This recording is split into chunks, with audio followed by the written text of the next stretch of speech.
reakciu, tak ešte raz vás zdravím, som rád, že ste tu. Obávam sa, že doteraz, ako som hovoril pánom z kultúrneho centra, to bol celkom fajn, teraz budete mať asi problémy s kultúrneho centra, ale tak na odlačenie samozrejme, lebo nemusíme ich vás stále tak príliš vážny. Ale hovorím to zase na druhej strane celkom zámerne, pretože mnohé inštitúcie alebo knižnice a kultúrne centra sú častokrát atakované. Napokon s nejakými takými výzvami alebo náznakmi sa nám zdôverili aj ľudia odtiaľto. Nie je to asi náhoda, že dnes v našej spoločnosti sa snažia iný názor, ako je ten oficiálny, ktorý predstavuje tú oficiálnu doktrínu korektnej politiky, vylúčiť z diskusie a z debaty. Poviem ako jeden z čerstvých príkladov, v útorok tento týždeň sa odohrala diskusia na tému, ako sa má spoločnosť vysporiadať s konšpiračnými teóriami, alebo teda ako sa majú médiá v spoločnosti vysporiadať s konšpiračnými médiami. A tú diskusiu viedla americká ambasáda a nadácia otvorenej spoločnosti. Myslím si, že vám prítomným asi netreba, ale tak keby niekto nevedel, tak trošku približím americkú ambasádu, zrejme aj jej záujmy, štátne záujmy Spojených štátov. Netreba nejak výrazne zdôrazňovať, napokon svedčia o tom milióny mŕtvych po celom svete. A čo sa týka nadácie otvorenej spoločnosti, takisto netreba zvlášť a špeciálne zdôrazňovať, pretože zase o tom svedčia miliardy peňazí, ktoré ničím nekryté tečú a vytvárajú vo svete samozrejme tú dominanciu, o ktorú tu dnes ide. Pochopiteľne bolo by úplne scestné domnievať sa, že dominanciu ako takú vo svete v jeho histórii akékoľvek impérium nechcelo. Vždy to bolo samozrejme o tom, že tí, ktorí sa napokon dostali k moci akoukoľvek, či už technickou, alebo počtom obyvateľov, výhodou, tak sa snažili podmaňovať si tie ďalšie civilizácie, ktoré im samozrejme hovorili, že sú nekultúrne a barbarské. Dnes sú nekultúrne a barbarskými civilizácie, ktoré sú osou zla, axis of evil, ako povedal Bushov poradca, ktorý teda označil práve krajiny ako Irán, Irak, Sýria a podobne. Zhodou okolností sú to krajiny, kde sú zaujímavé nerastné bohatstvá a zdroje. A samozrejme sú to aj takisto krajiny, kadiaľ prúdia trasy, teda v rámci distribúcie týchto surovín. Dnes samozrejme strategických surovín, pretože ten priemysel a vôbec celá naša existencia je, žiaľ Bohu, či už chceme alebo nechceme, závislá práve na rope, v ktorej sa pokiaľ nevyrába len nafta a benzín, ale mnohé ďalšie produkty, dokonca lieky, čo sa zdá niekedy až absurdné, ale je naozaj nafta súčasťou mnohých, neuveriteľne veľa mnohých komponentov, prvkov a komodít. No, ale to, prečo sme tu, je vždy o tom, aby sme mohli spolu diskutovať, že sme aj my našli napokon možno medzi vami oponentov, ktorí nám budú klásť otázky, preto tá beseda je viac menej rozdelená najprv na naše nejaké videnie, názory, pohľady, možno aj niečo z toho, prečo robíme a ako robíme v našom časopise, a potom tá druhá časť je o tom, že budeme sa snažiť odpovedať čo najzmysluplnejšie na to, čo sa nás pýtate. Takže tak na taký krátky úvod odo mňa všetko. Kolega Ľubo Hudo má na starosti zahraničnú politiku, alebo teda je zahranično-politický redaktor v našom mesačníku, takže mohol by aj on povedať svoj krátky príhovor a potom sa môžem ďalej venovať. Keď sme prišli, tak sme sa dozvedeli, že samozrejme tak ako všade je to, že sú ľudia názorovo rozdelení. Aj tu na Miave sú ľudia, ktorí buď majú tieto alternatívne názory, alebo majú názory v tom duchu, že Zem a vek a podobné alternatívne zdroje sú v prvom rade Putinovci a konšpirátori. Takže automaticky, keď posúdujete nejakú situáciu a ste protiamerický, to znamená, že ste Putinovec, pokiaľ ste ústretový voči Spojeným štátom, tak ste zase proamerický a takto sa ľudia delia aj v debatách, ale o každom probléme sa môžeme baviť, či jedna strana alebo druhá strana rozhoduje správne, nerozhoduje správne a deliť sa na rôzne tábory ale myslím si, že v informáciách je základ, aby sme mali informácie nielen jednostranné, ale aby sme mali informácie z každej strany objektívne a mohli sa rozhodnúť, prečo je niekde konflikt, prečo je tam taká vláda, prečo došlo k prevratu, prečo došlo k revolúcii a nie mať len jednu pozíciu, že toto je správne alebo toto je nesprávne, lebo už to tak rozhodnú médiá, politici alebo pretože sa vedú takto kampaň. Ľudia, ktorí sú skôr narodení, si pamätajú predchádzajúci režim, tí, ktorí sú teda neskôr v tomto novom režime narodení, na tých sa skôr skúša tá taktika mediálnej manipulácie v tom, že v tomto predchádzajúcom režime sme to poznali, všetky médiá boli tak všetky. Vtedy veľmi na výber nebolo, ale všetky médiá písali to isté. Akékoľvek spoločenské a verejné akcie, ktoré boli, tvrdili to isté, čo je v médiách. To znamená jeden jediný správny názor. A k tomu odporoval, tak musel byť buď ticho, alebo mal veľké problémy. A prišla teda nová, tzv. Nová doba, alebo nový systém, alebo údajne spravodlivejší. A opäť sme v tej istej situácii. Či si zapnete verejnoprávnu televíziu, či si zapnete súkromné stanice, či sú to tzv. By som povedal, na intelektuálnej úrovni zdroje, alebo bulvár, všade je ten istý názor, to isté stanovisko. A v podstate opäť, keď máte nejaké spoločenské akcie, tak opäť sa opakuje to isté aj na školách a podobne. A znovu tu máme jeden jediný správny názor, ktorý nesmieme spochybňovať. A ako náhle sa niečo objaví, čo pochybuje, alebo kladie si otázky, tak sú to blázni, konšpirátori, extrémisti a to je forma zastrašovania. A vtedy sa ľuďom najlepšie vládne v troch podmienkach, keď sú zastrašovaní, a my sme permanentne zastrašovaní a je to od 2001. Predtým samozrejme boli iné argumenty, ale od toho 11. septembra nás strašia vždy teroristi a islamský terorizmus a možno z atentátov. Teraz sme zase strašení Ruskom a Putinom, prípadne nejakou krízou a výhliadkami ekonomickými a takto sme udržiavaní v strachu z každej strany, potom ľuďom neinformovaným, to znamená, že len určité informácie, len určitý druh informácií, spomínuli sme si to tu, keď má niekto teda nad sebou nejaký nápis, že je tam americká ambasáda, otvorená spoločnosť a rôzne tieto oficiálne médiá, tak to je ten správny názor, ten intelektuálny, tých vzdelaných ľudí a slušných, ostatní sú hlupáci samozrejme a nevzdelanci a majú pochybnosti vôbec o tom, ako majú žiť a či vôbec majú žiť. No a potom samozrejme je toto vymazávanie historickej pamäti, ako už si nepamätáme určité veci. A dnes nie je problém, pretože tie informačné zdroje sú na každom kroku. Dnes už nemusíte čítať noviny a pozerať televízne stanice, pretože našťastie je tu internet, sú tu rôzne alternatívne zdroje a nemusia to byť len zahraničné. Čiže dnes už ani nemusíte byť odkazaní na to, že musíte poznať nejaké svetové jazyky. Jasné, že je to fajn, je to dobre, ale už vám stačí aj slovenčina a čeština na to, aby ste si rôzne informácie zo zahraničia, z ktoréhokoľvek kúta, prečítali vo svojom jazyku, alebo na rôznych iných alternatívnych zdrojoch, rozhlasových staniciach, iných, teda nie týchto oficiálnych a mainstreamových, a vytvárali si vlastný názor. A preto sme sa tu aj stretli, samozrejme, keď sú tu aj oponenti, sa môžu pýtať a mať výhrady k tej kampani, pretože voči nám sa vedie kampaň. My nevedieme kampaň, že proti nám stoja blázni alebo nevzdelaní ľudia a podobne, ale ľudia, ktorí majú určité stanoviska, obhajujú ich a prečo ich obhajujú, či z vlastného presvedčenia, či z manipulácie, alebo pretože sú dobre platení.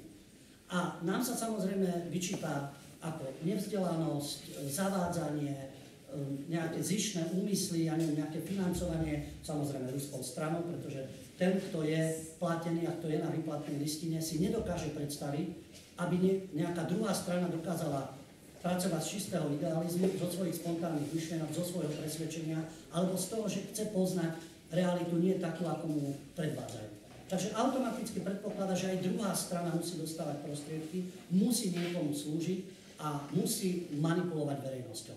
Ale to je na každom z vás, ktorí ste tu, alebo aj tí, ktorí budú sledovať napríklad na internete túto debatu, aby si vytvorili svoj názor, kto im klame, kto im zavádza, aké ciele sleduje a či ide o to, aby fakt ľudia mali poznanie a vedeli, čo sa okolo nich deje, alebo jednoducho len verili tomu, čo im určitá skupina vnúcuje, teda ten jeden jediný správny názor. A v tom si myslím, je to zavádzanie, že tá proklamovaná pluralita názorov, o ktorej hovorili od 89.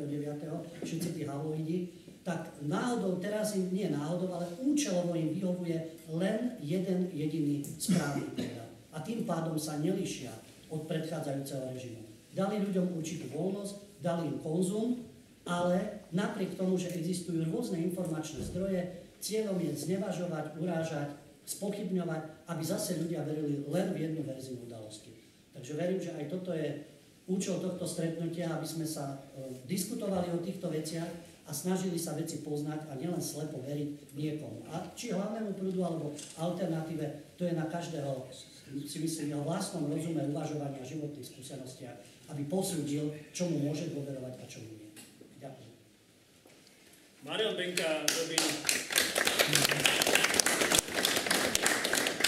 Benka robí alternatívu voči existujúcim nedostatkom, ktoré kritizujeme, teda alternatívu v tom slova zmysle, že naplňa tie stránky naše redakčné inými pohľadmi, aj konkrétnymi, hoci teda aj ja som sa minulý rok do toho dosť intenzívne zapojil v tom, že som chodil po komunitách celej Európy, naozaj celú Európu som prebrázdil a môžem povedať, že tam mám dostatok skúseností z tých prostredí, ktoré sa mi zdajú byť svojím spôsobom asi najďalej od toho, ako sa ľudia dokážu odtrhnúť alebo odpojiť od toho existujúcej sociokultúrnej nejakej štruktúry, ktorú tu predstavuje to, čomu hovoríme systém. No ale Marian má aj niektorých redaktorov pod sebou, ktorí sa venujú tomu viacej. Tak možno na krátke uvedenie môže ešte to doplniť. Tak ono to, keď ten časopis začínal, tak sme si to s Tiborom vtedy tak pracovne rozdielili, že on bude ten zlý policajt a ten dobrý. Takže ako on, že bude skôr mať na starosti tie, nazvime to, temné témy, ale bohužiaľ tá realita je taká, aká je, my si ju nevymýšľame. A ja teda ako skôr tie témy ako alternatívy voči existujúcemu systému, ale medzi tým sa to, myslím, úplne inde posunulo, že už to tak ani ako keby neplatí. Ja vlastne v tej redakcii riešim aj to, že komunikujem s ľuďmi, ktorí by buď chceli nejaké informácie nám poskytnúť, dať nám nejaké podnety, alebo ktorí by sami chceli písať. Takže to kľudne platí aj pre vás, čo tu sedíte. Keby ste mali takú inšpiráciu byť našimi prispievateľmi, alebo poznáte niekoho, tak kľudne sa obráťte, minimálne ako na redakčný mail zemavek@zemavek.sk. My nie sme vôbec nejaká uzavretá skupina, alebo nebodaj sekta, ako tu niekto o nás tvrdí, ktorá sa snaží pretláčať nejakú pravdu. Keď tu bola tá pani tu na odtiaľto z centra nás uviedla, že partia ľudí, ktorá má nejaký neštandardný pohľad alebo názor na svet, nepamätám si to presne, tak mne to tak skôr napadlo, že to, čo vnímam ako neštandardné, je práve to, čo sa v tých médiách bežne prezentuje. Ja som zo starej novinárskej, som druhá generácia novinárska, môj otec bol takisto novinár, moja sestra staršia je novinárka a mne vždy bolo vštepované to, že novinár je ten, kto má klásť otázky a kto sa má zamýšľať a spochybňovať, že či je to naozaj tak, ako nám niekto tvrdí. A to je vlastne tá funkcia, to, čo Američania vymysleli, ten prívlastok, že novinári sú strážni psi demokracie. Čiže my, keď robíme len to, čo podľa tej definície pôvodne pochádzajúcej z Ameriky by novinári mali robiť, tak sme vlastne konšpirátori. A to, že ten časopis sa dostáva nejako do povedomia ľudí a tí ľudia to radi čítajú a ešte to šíria medzi sebou, je, myslím, vďaka istej neschopnosti práve tých médií, ktoré by to robiť mali. Ja som predtým pôsobil v ekonomickom týždenníku Trend, kde nám šéf-redaktor stále tlkol do hlavy, ak chcete spraviť dobrú tému, vezmite si nejakú všeobecne prijímanú pravdu a skúste si položiť otázku. Je to naozaj tak? Takže ja nerobím nič iné, len to, čo vlastne do mňa vtlkali už v tom Trende, akurát, že tam som zistil, že keď som si chcel dať napríklad takú otázku, je to naozaj tak, že zahraniční investori sú prínosom pre Slovensko? Tak to už som si tam položiť nemohol, pretože to by som spochybnil ten svätý grál neoliberálnej ekonomiky, ktorú vlastne ten Trend hájil. Takže tam som tiež zistil, že môžem si zobrať nejaké všeobecne prijímané pravdy, napríklad Mečiarovho voliča alebo Ficovho voliča, ale už všeobecne prijímané pravdy, ktoré hlása nejaký Mikloš, tak to nie. No, asi toľko. Ja poviem, teda pôjdem opäť asi po tej genéze, ale ešte dokončím ten príbeh z tohto útorka, ktorý je teda príbehom o tom, že diskusia, ktorá sa tvári byť akoby opozíciou voči nám, ktorá sa tvári byť takouto diskusiou renomovanou, fundovanou, vecnou, má za sebou hneď logo teda Spojených štátov a nadácie otvorenej spoločnosti, čo je pre mňa vizitka toho, že tí ľudia už nemajú ani súdnosť, ktorí to robia. Naozaj si nepredstaviť, že by sme mali za sebou logo alebo ruskú zástavu, alebo logo Gazpromu, alebo čokoľvek iné, pretože to už naozaj akoby sme stratili akúkoľvek kritičnosť. Jednak zdôrazňujem a opakujem, že ľudia ako František Šebej a celá táto suita okolo tohto etnika sú podvodníci a klamári, pretože hovoria o nás, že pýtame od knižníc peniaze a zaujímalo by ich, odkiaľ máme vôbec peniaze na prevádzkovanie časopisu. Pretože, ako hovoria, oni robia v médiách už dosť dlho na to, aby vedeli, že časopis, médium žiadne nemôže fungovať bez reklamy. My sme živým príkladom toho, že médium bez reklamy fungovať dokáže, hoci nemá také profity a nemá také výhody, ako majú ľudia v Týždni a podobné skupiny, ktoré sú spájané so skupinami mafiánskym pôvodom, ako sú Rehákovci a podobne. Pretože to teraz, čo hovorím, sme mali vytlačené aj čierne na bielom časopise. Ak by to nebola pravda, už dávno by sme pravdepodobne sedeli na nejakom pojednávaní a boli obvinení z rôznych trestných činov. Mimochodom, ak sa hovorí o tom, že šírime konšpiračné teórie a podobné nezmysly sa hovoria, samotný ten terminus technicus bol vymyslený ako súčasť psychologickej vojny ešte začias prezidenta Kennedyho, ktorý mimochodom hovoril práve o tom, že v Amerike existujú určité tieňové sily a organizácie, že tá moc je skrytá, nie je otvorená, že je vedená vojna skôr partizánska ako tá reálna, že jednoducho všade pôsobia infiltrované sily, ktoré sa snažia deštruovať tú skutočne demokratickú a slobodnú spoločnosť. Toto sú slova Kennedyho z 27.4.61 z hotelu Waldorf Astoria pred vydavateľmi. Keď hovoríme o príhovore vydavateľom, treba si spomenúť na slova Johna Swintona z roku 1891, to bol niekdajší šéfredaktor New York Times, ktorý okrem iného povedal, je absolútnou ilúziou, milí páni a dámy, to hovoril pri preberaní ceny medzi novinármi, ako šéfredaktor jedného z najrenomovanejších, dodnes najrenomovanejších vôbec periodík, alebo teda tlačovín, tak hovoril o tom, že je absolútnou ilúziou myslieť si, bolo to teda viac ako 100 rokov, pred dnešným dňom, že novinári, my sme platení za to, že hovoríme pravdu. To je sprostá lož. Ak do tejto ilúzii verí, tak je mi ho ľúto. Ja teraz parafrázujem samozrejme to, čo povedal.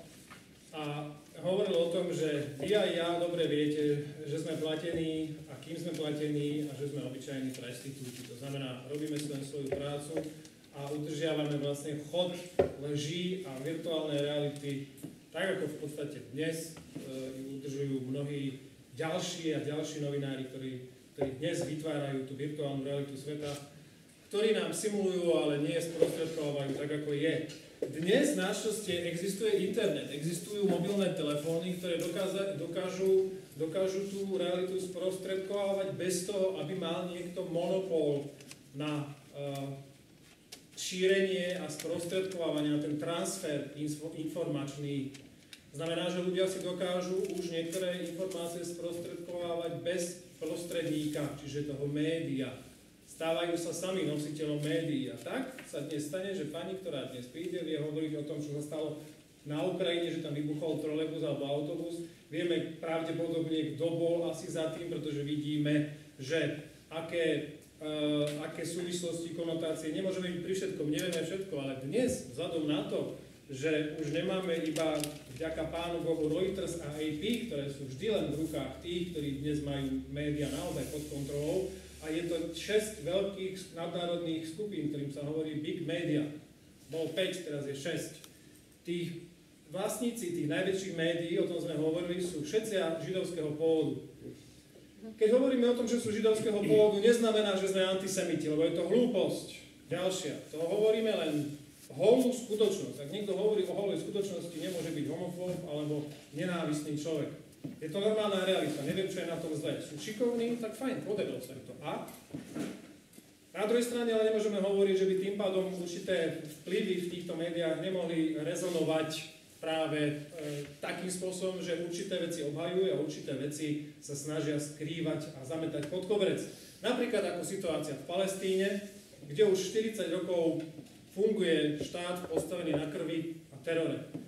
Krv a teror je samozrejme signifikantný pre vládu jednak neonacistickú, ktorá dnes v Izraeli panuje, jej súčasťou je samozrejme to, že tam je neustály apartheid, že sú tam v podstate vytvorené najväčšie fungujúce koncentračné tábory, že holokaust v skutočnosti alebo šoah nie je iba otázkou druhej svetovej vojny, ale naopak je otázkou súčasnosti, že teror, ktorý je páchaný na Palestínčanoch a deťoch v Palestíne prostredníctvom napríklad bieleho fosforu, čo je látka chemického zloženia, ktorá vytvára to, že keby sa napríklad sem hodila tá nejaká fosforová bomba, tak všetci tu doslova do písmena vysublimujeme, pretože je to niečo mimoriadne agresívne. Táto látka napokon spôsobuje, že tí, ktorí prídu s ňou do styku, sú teda ďalej od toho priameho epicentra výbuchu, sú častokrát zomierajú v nemocniciach práve na dôsledky popálení, ktoré ten biely fosfor spôsobuje. Je to chemická látka,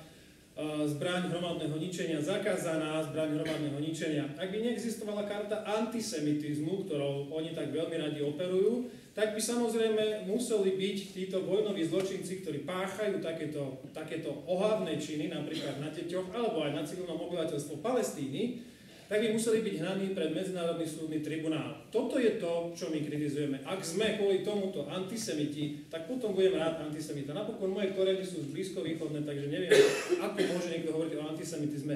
Navyše, zaujímavosť je taká, že v Palestíne dnes pravdepodobne, s najväčšou pravdepodobnosťou, pretože o tom hovoria veľmi významní profesori, ako profesor Sands z Jeruzalemskej univerzity, ktorí hovoria, že v súčasných Palestínčanoch, ktorí tam dnes žijú a sú nahnaní medzi tie osnaté dráty a za tie múry tých giet v Gaze a na západnom brehu Jordánu, koluje pravdepodobne viac skutočnej blízkovýchodnej hebrejskej židovskej krvi ako v tých, ktorí tam dnes ich vyvražďujú v mene samozrejme čistoty a rasy.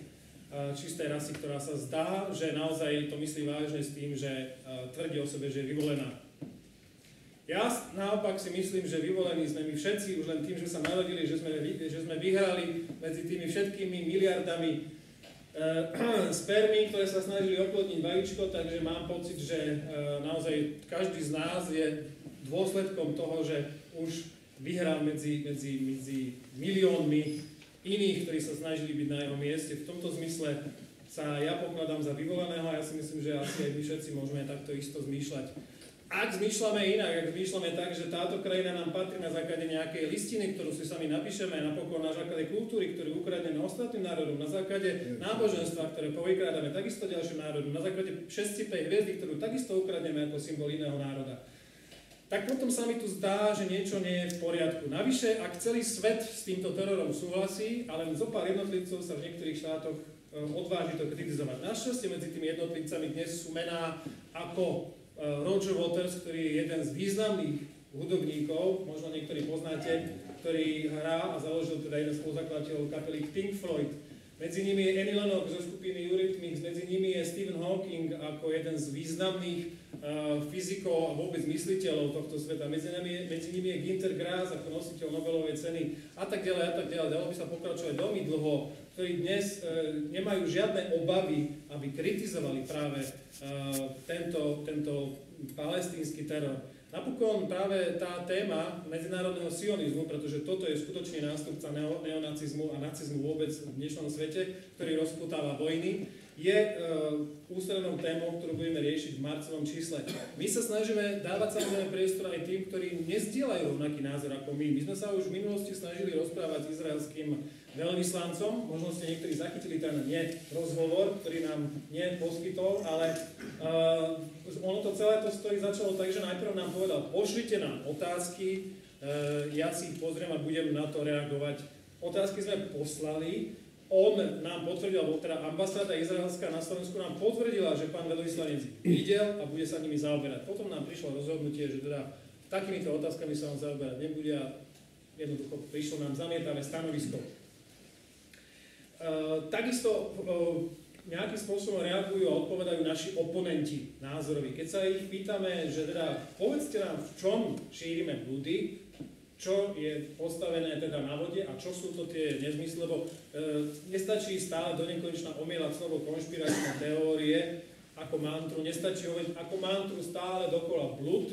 Treba prísť a povedať, v čom sa mýlime, v čom sú to blúdy a kde robíme chybu. Jeden z mála, ktorý sa dokázal postaviť v diskusii, napríklad robil Ľubo Hude v Slobodnom vysielači diskusiu s pánom Dulebom, tak to je jedna zo svetlých výnimok. My hovoríme, ctíme si ľudí, ktorí majú iný názor, ale dokážu ho prísť aj prezentovať.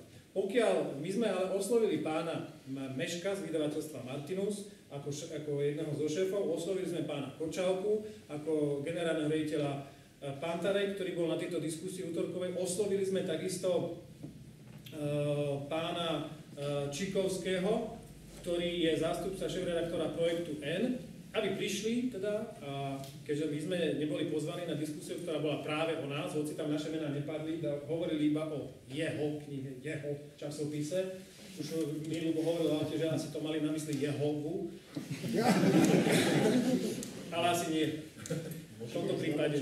My sme sa o tom bavili, že to je ako Voldemort z Harry Pottera. To je ten, ktorého meno sa nevyslovuje. Ani Jehova sa nevyslovuje, hovorí sa Adonaj. Ale aby som bol k veci, tak teda títo páni mali možnosť prísť a vysvetliť to a možno sa rozprávať. Vôbec sme nehovorili o žiadnych konšpiračných teóriách, ani sme nehovorili, že o konkrétnych udalostiach, ani sme nebudeme sa rozoberať, že prečo nenašli motor po lietadle, ktorý narazil do Pentagónu a podobne, lebo toto asi páni, myslím, že to by bolo ďaleko od dosahu informácií, ale nechcem teraz zase nič prejudikovať. Chceli sme sa baviť o tom, že médiá, téma bola médiá, mainstreamové versus alternatívne. Odmietli samozrejme tú diskusiu. Odmietol aj František Šebej, ktorý keď sme ho pozvali na diskusiu na jednému z nás, povedal Jankovi Gašovi, že nemá sa čo s takýmto nacistickým niktošom on vôbec baviť. Tento spôsob, táto arogancia dnes ľudí, ktorí sú pri moci a ktorí majú naozaj stále monopol aj v tých médiách, dnes jednoznačne hovorí o tom, že zdá sa im byť asi, že majú tú moc v 89., ktorú si jednoducho posunuli z jeden na druhého, už asi zákonom danú. Ale ja si myslím, že asi prichádza doba, keď začína stále viac ľudí si uvedomovať, že tomu tak nie je. Tí ľudia boli v uliciach na tej gorile, ale myslím si, že časom napokon príde aj k tomu, že stále viac ich získava informácie, že títo ľudia a médiá ich úplne bez škrupul klamu a zavádzajú v tom, že im tie skutočnosti naozaj interpretujú tak, ako si oni zachcú. Tých príkladov je more, my sa snažíme nimi zaoberať v každom jednom čísle. Napokon celý ten príbeh začal práve tým, že som dostal priestor ja v mainstreame na relácii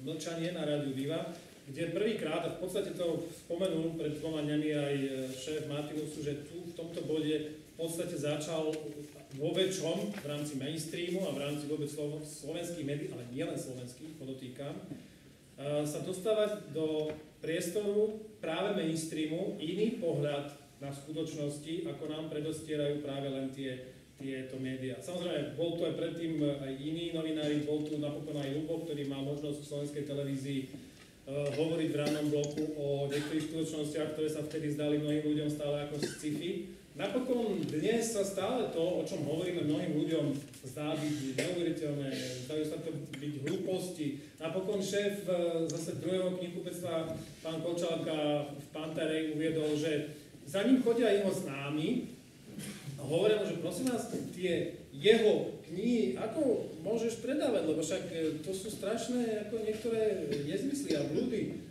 A on hovorí, že prosím vás, a čítali ste to? No nie, nečítal, ale však počul som to, nie? Alebo čítal som o tom SME a podobne. Keď si budeme robiť názor o ľuďoch len sprostredkovanie, tak nikdy sa nedozvieme, aká je skutočnosť. Aj toto je jeden z najväčších dôvodov a tých, myslím si, že najzmysluplnejších dôvodov, prečo robíme diskusie, aby sa ľudia jednak mohli s nami stretnúť tvárou v tvár. My s nimi, samozrejme, aby sme si vypočuli aj ich názory, ale aby mali možnosť vidieť tých, o ktorých hovoria, že sú xenofóbovia, neonacisti a ja neviem, čo všetko sa nám snažia prišiť. Ešte raz opakujem, keby to naozaj bola pravda, mali počas tých 350 dielov mlčania, ktoré boli vysielané po celom svete, po celom Slovensku. V svete ešte nie.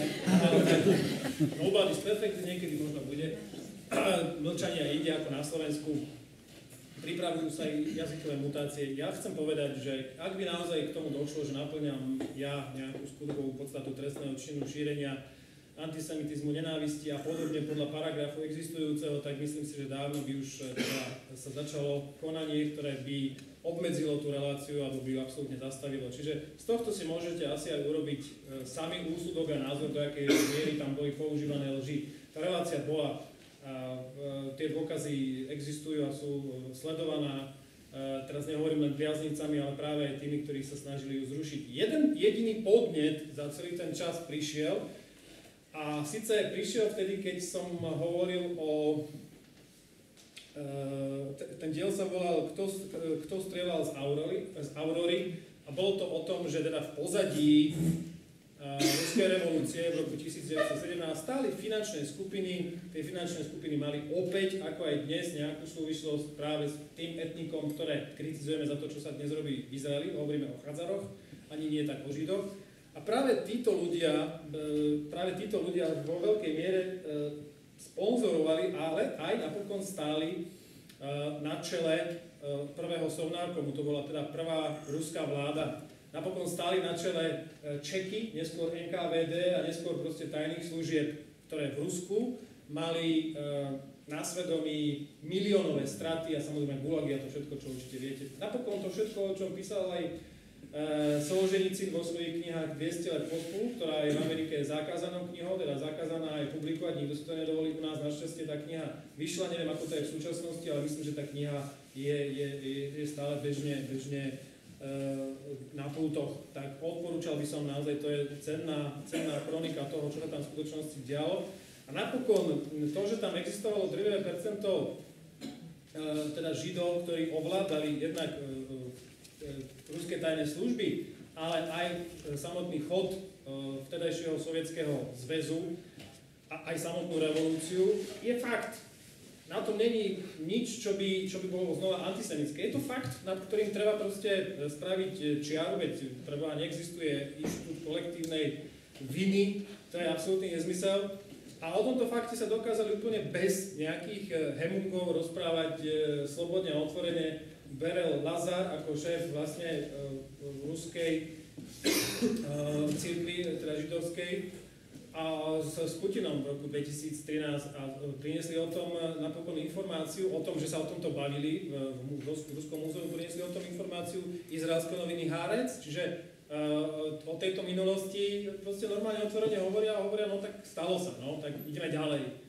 Pokiaľ jednoducho nebudeme schopní určité momenty reflektovať, tak budú stále strašiakmi tými kostlivcami v skrini. My nechceme, aby to boli kostlivci v skrini. Naopak, my nechceme, aby Židia trpeli, aby boli vinníkmi. Nikto, samozrejme, nehovorím len o Židoch, nikto nemá, ale ani právo nárokovať si, že jeho utrpenie bolo výnimočné vo svete, pretože nebol to len jeden holokaust, v tomto svete existovalo iných x holokaustov. Napríklad vyvraždenie 75 až 100 miliónov pôvodných obyvateľov Ameriky, ktorý vyvraždila naša európska tzv. Civilizácia, ktorá bola civilizovanejšia len v tom, že prebrala mnohé schopnosti práve od moslimov. Keby nebolo moslimov a ich učenia, a ich schopnosti uchovávať antickú literatúru a filozofiu, tak by sme pravdepodobne o Aristotelovi nikdy nevedeli. Pretože my, Európania, sme sa k nemu stávali chrbtom. To boli jednoducho čierna diera vtedy v Európe. Vtedy, keď pred rokom, povedzme, 1500 v Číne, a ja neviem, aj v tom moslimskom svete, bol rozkvet absolútne obchodný a ja neviem, aj vzdelanostný a tak ďalej. Samozrejme, to všetko sa zmenilo tým, že Európania začali podnikať cesty do zámoria a tie cesty boli pochopiteľne s cieľom podmaniť si ten druhý národ, kolonizovať ho, vytvárať univerzity, vytvárať akadémie, ako bola tá vo Francúzsku alebo v Anglicku, ktoré dokázali účinnejšie zabíjať, kde sa investovali peniaze do toho, že sa jednoducho vedci venovali balistike, kde sa vedci venovali tomu, ako, a samozrejme je to vynikajúci fenomén, ako spresniť dráhu strely tým, že bude drážkovaný vývrh hlavne, čo spôsobilo samozrejme pruským vojakom napríklad umožnilo to, aby dokázali účinnejšie zasahovať a strelať. Čo umožnilo napokon Ale to bolo ešte predtým, čo umožnilo zase v rámci civilizačných výhod, ale aj civilizačných chorôb podmaniť si mnohé národy, národnosti, či už v Amerike alebo v ďalšom kolonizovanom svete. Keď hovoríme dnes o nadradenosti Európy, tak hovoríme to preto, že Európa zakladala koncentračné tábory ešte dávno predtým, ako koncentračné tábory zakladal Hitler. To bol fenomén, ktorý tu zaviedli Angličania a Francúzi. Angličania boli ešte v tomto oveľa drastickejší.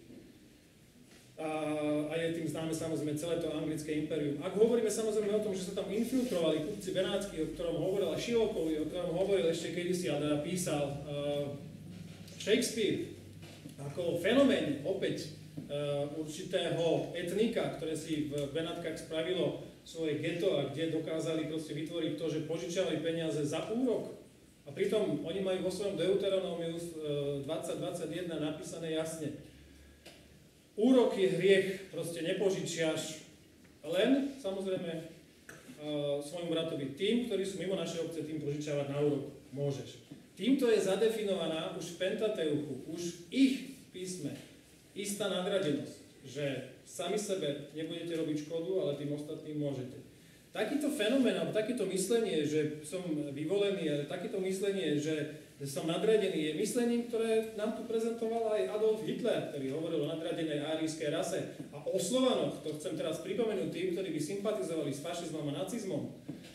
Tak Hitler hovoril ako o rase, ktorá je menej cenná, ktorá má slúžiť k tomu, aby títo, podobne ako Gojímovia, mali slúžiť Židom, tak takisto aj slovanská rasa mala slúžiť tej čistej árijskej, lebo slovanská rasa bola podľa Hitlera mongolská, alebo pochádzala z Mongolov.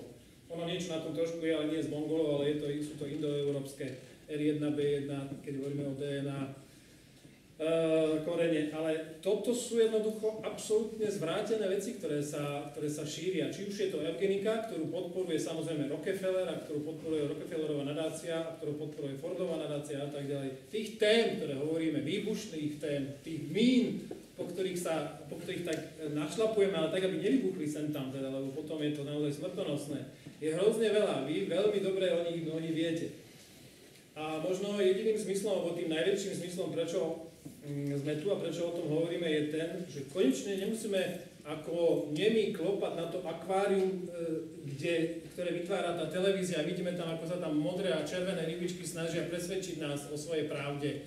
A my klopeme na to akvárium a proste vidíme, že sa nemôžeme do tej diskusie dostať. Sme vylúčení z tej diskusie, pretože nikto nás nechce počúvať. Oni hovoria, že áno, máme síce slobodu slova, ale nikto vám neumožňuje, aby vás bolo aj počuť, aby vám niekto sprostredkoval ten transfer k tomu, že aj my reprezentujeme nejaký názor a nie je vôbec totožný ani s tou rybičkou v tom akváriu, ktorú nám každú nedeľu v tých diskusiách alebo aký prezentujete. Preto sme vytvorili priestor, nový priestor, ktorý naši oponenti hovoria, že vraj sme vychytali čiernu dieru na trhu. No mohli to spraviť teda oni dávno pred nami a vychytali by ju oni a hrozne by na tom lyžovali oni tak, ako lyžujeme my. K tomu lyžovaniu ešte posledná poznámka, dám slovo opäť kolegom. Ja som si nechal dnes spraviť taký koláč, ktorý uverejníme aj v najbližšom čísle, aby bolo z toho úplne jasné, do akej miery my sme schopní, alebo teda do akej miery my na tom zarábame. A v tom koláči vám môžem povedať len toľko, že je, sekundičku, nech to nájdem, že je minimálne percento toho, čo ostáva v redakcii. No, nie tu pripojenie, neviem to, ale ja to mám v hlave. Ten koláč je zhruba o tom, že nám na redakcii zostáva okolo 30 centov. Zhruba plus minus 30 centov z 3 eur, 30 centov na to, aby sme zaplatili za našu prácu sami sebe. To znamená, aby sme mohli dať výplatu ľuďom, ktorí píšu. 30 centov z toho, čo predáme v stánkoch. Teraz to stánkoch stojí 3 eur. Tak si asi viete predstaviť, že do akej miery je to biznis. Tých 30 centov z jedného čísla. Hoci by sa ho predalo 10 000 20 000, tak viete si predstaviť, lebo potrebujeme naozaj, aby tí ľudia aj z niečoho žili. Potrebujeme z niečoho žiť. Druhá vec je samozrejme predplatné. Prosím vás, ja nechcem tu teraz nejako obchody robiť, ale ak vás môžem poprosiť, táto vec je pre nás ako fundamentálne dôležitá. tým predplatným nás, iba jedine tým predplatným nás udržujete pri živote, pretože z toho predplatného ide síce daň preč a ide síce z toho na distribúciu, k tomu, aby sa to predplatné mohlo dostať k tomu adresátovi, ale zaujímavá časť, ktorá dokáže udržať našu redakciu pri živote, je práve z toho predplatného. My nemáme reklamu, my sme sa rozhodli, že nechceme mať reklamu, pretože nechceme písať inak, alebo teda nechceme žiť inak, ako píšeme. Neviem si predstaviť, že sme mali reklamu na nejakú banku, alebo farmaceutickú spoločnosť, alebo kohokoľvek, kto má nejaké iné záujmy, ktoré sú nezlučiteľné s našimi predstavami, aby tam mal reklamu. Bolo by to oveľa jednoduchšie, bolo by to fajn. Samozrejme, ponúkali nám na začiatku reklamu, pretože zistili, že z 5 000 nákladu sa zrazu stalo 30 000 náklad, čo je veľmi zaujímavé. Takisto mnohí atakujú to, že tie knihy sú na pultoch, alebo že naše časopisy sú na pultoch, ale my sme nikdy nehovorili, že budeme bojkotovať akékoľvek knihkupectvo za to, že tam predávajú knihy, s ktorými nesúhlasíme. My sme nikdy nehovorili, že Artforum budeme bojkotovať, pretože tam predávajú moje pamäti Georgea Busha, kde obhajuje waterboarding, čiže mučenie topení. My sme nikdy nehovorili, že SME nemá vychádzať. Nehovorili sme, že Týždeň nemá byť na pultoch Panterej. Veď nech je. Naopak, robia nám medvediu službu tým, že ukazujú, čo píšu. Pre nás nie je lepšia reklama na to, aby projekt N donekonečna útočil na nás. Ja si neviem predstaviť, že by som ja písal o niekom z projektu N, ako že v detstve nosil dlhé vlasy, ako píšu o mne. To sa mi zdá úplne irrelevantné. A pokiaľ ako toto slúži ako podklad k tomu, že som teda čudák, už bol vtedy a že teraz tiež to nemám asi len v poriadku, tak potom sú to naozaj pádne argumenty, ktoré ste sa hlboko zamysleli, že či má zmysel diskusia s ľuďmi, ako som ja a moji kolegovia. Obávam sa ale, že ste ďaleko teda inde a výpady tohto charakteru vám len ukazujú teda charakter toho nášho protivníka a jeho schopnosti merať si sily v naozaj čestnom zápase z očí v oči.